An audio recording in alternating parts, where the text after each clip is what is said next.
Local Radio Day. Spirit FM's all about getting you the latest West Sussex news and getting it to you fast. We've covered the biggest stories in the county over the last year. The most memorable and devastating was the Shuramair show. My God, Alice, oh my God, it's hit. Oh no! Thousands of people witnessed a vintage jet crash on the A27 last August. The crowd watched in horror as black smoke engulfed the sky. 11 people were killed. Maurice Abrahams, Dylan Archer, Tony Brightwell, Matthew Grimstone, Matt Jones, Graham Mallinson, Daniele Polito, Mark Reeves, Jacob Schilt, Richard Smith, Mark Trussler.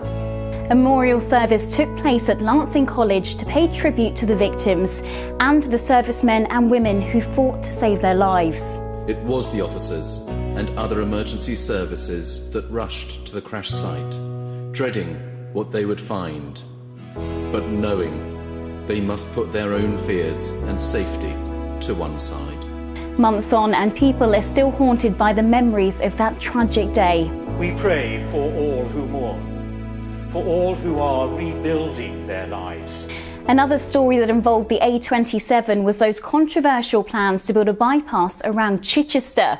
Highways England came under intense pressure over draft options to upgrade the road. It's a last century suggestion. It doesn't tackle the needs for travel of residents. If the bypass goes in, Chichester will be lost forever. Spirit FM gave listeners and campaigners a chance to talk about the plans live on air in a special phone-in. A road to ruin might recall for many listeners the old Chris Rea track, The Road to Hell. The southern section should be the one that the highway agency go for. We think that it will ruin a classic tourist destination. Eventually, after continued pressure from Spirit FM and other groups, the plans were scrapped. The roads company says the focus will now be upgrading the existing road. There will be a consultation later on this year, and I hope everybody will be putting in their thoughts. Now, from the roads to the sky, something we've been following for months now is the potential expansion of Gatwick. The West Sussex Airport's being considered for a second runway, but it's up against Heathrow and there can only be one. The chief exec, Stuart Wingate, says it's a no-brainer. It's Gatwick. If we build it, we can get the economic advantage for our country. But campaigners here want the plans to stay grounded. Gatwick will simply cost us billions in infrastructure costs, and it brings very little into the country. A decision's expected to be made by government later in the summer. And finally, the peak of the coverage this year. Yes, Chichester astronaut Tim Peake blasted off into space to live on board the International Space Station and become the first Brit to do so. And liftoff. Liftoff of Tim Koper, Yuri Malenchenko and Timothy Peake on their way to the International Space Station. He inspired the next generation of dreamers.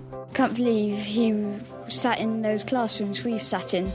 And became a star amongst the stars. And Tim Peake, I love you. Good luck. I hope you're okay and not too hungry. In orbit, the rocket man spacewalked, been chased by a gorilla, and made a few long-distance phone calls. Hello, Angela and Nigel Peake. This is just your son calling from the International Space Station. But most importantly, he's given us an out-of-this-world peek into life in space. If you want to stay on the pulse in West Sussex, remember to tune in or check out spiritfm.net. Spirit FM.